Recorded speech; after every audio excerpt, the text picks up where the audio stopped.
Meskipun duka telah menusuk jauh ke dalam jiwanya, Laila tetap menyembunyikan penderitaannya dan tidak ingin membaginya dengan siapapun. Terkadang, ketika seluruh dunia telah terlelap tidur, cahaya rembulan akan menariknya menuju jendela rumahnya. Di sana ia akan berdiri terpaku, memandangi jalan dan menunggu. Tapi menunggu siapa? Apakah ia menunggu seorang utusan yang mengendarai kuda datang dengan membawa pesan dari Majnun? Apakah ia mengharapkan seorang pengembara datang dari jauh membawa salam dari kekasihnya?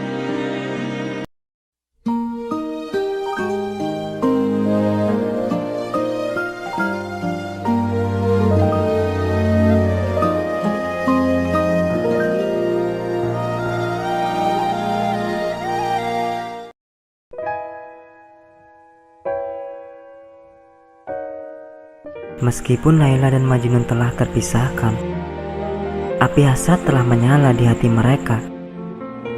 Dalam diri Laila, nyalanya tersembunyi dan tidak mengeluarkan asap.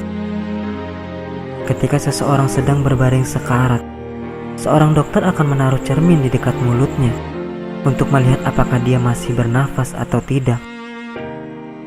Laila pun memiliki cermin, namun baginya, cermin itu adalah jiwanya sendiri yang terus-menerus ia tanyai tentang kekasihnya, Majnun. Tidak ada sesuatu atau seorang pun yang dapat dipercayainya. Oleh sebab itu, ketika di malam hari, ia akan menceritakan rahasia dan perasaannya yang terdalam kepada bayangannya sendiri. Di satu sisi terbentang samudera air mata, sedang di sisi lain, api cintanya yang bergejolak. Laila berdiri di antara keduanya bagaikan sesosok peri yang melayang di antara api dan air. Meskipun duka telah menusuk jauh ke dalam jiwanya, Laila tetap menyembunyikan penderitaannya dan tidak ingin membaginya dengan siapapun. Terkadang, ketika seluruh dunia telah terlelap tidur, cahaya rembulan akan menariknya menuju jendela rumahnya. Di sana ia akan berdiri terpaku, memandangi jalan dan menunggu. Tapi menunggu siapa? Apakah ia menunggu seorang utusan yang mengendarai kuda datang dengan membawa pesan dari Majnun? Apakah ia mengharapkan seorang pengembara datang dari jauh membawa salam dari kekasihnya? Apapun yang dinantikannya, ia tak kunjung datang. Lalu dia mulai membayangkan hembusan angin sebagai utusan yang membawa desa napas kekasihnya itu dari Gunung Najd. Sementara setiap awan yang membawa hujan, ia bayangkan sebagai seorang pengembara yang menyampaikan salam dari kekasihnya melalui tetesan air mata langit. Satu-satunya hal yang sampai kepada Laila adalah syair-syair kekasihnya. Puisi-puisi Majnun ada di bibir setiap orang yang lewat.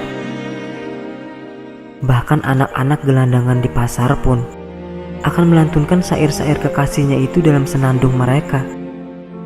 Baik Majnun menyadarinya atau tidak, suaranya telah didengar oleh orang yang dicintainya. Dan untuk ini Laila sangat bersyukur. Adapun kecantikan bukanlah satu-satunya karunia Laila. Ia pun memiliki kepandaian dalam seni bersyair. Oleh sebab itu, ia menghafalkan syair-syair Majnun ke dalam ingatannya begitu mendengarnya.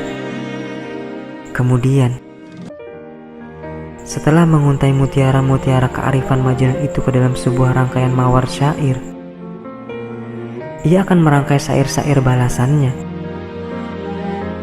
Ia akan menuliskan syair-syair itu di atas helaian daun,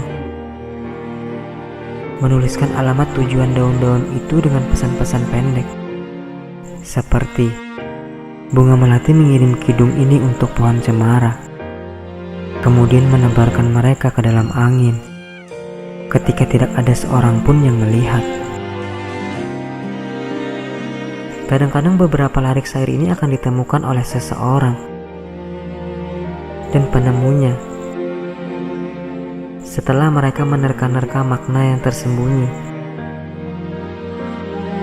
akan menyadari untuk siapa syair-syair itu sebenarnya ditujukan, lalu akan membawanya kepada Majnun sebagai imbalan bagi penemunya. Majnun akan merangkai sebuah puisi yang pada akhirnya akan menemukan jalan kembali kepada Laila. Banyak pesan-pesan rahasia yang berlangsung di antara mereka dengan cara seperti itu, hingga mereka pun mengoyak tabir perpisahan. Hal itu cukup untuk memberikan mereka asa dan harapan, dan orang-orang yang mendengarkannya akan takjub dengan kepaduan syair-syair mereka. Betapa selarasnya mereka dalam nada dan ungkapan, karena syair-syair mereka adalah senandung cinta, dan cinta cukup kuat untuk menghancurkan semua mantra.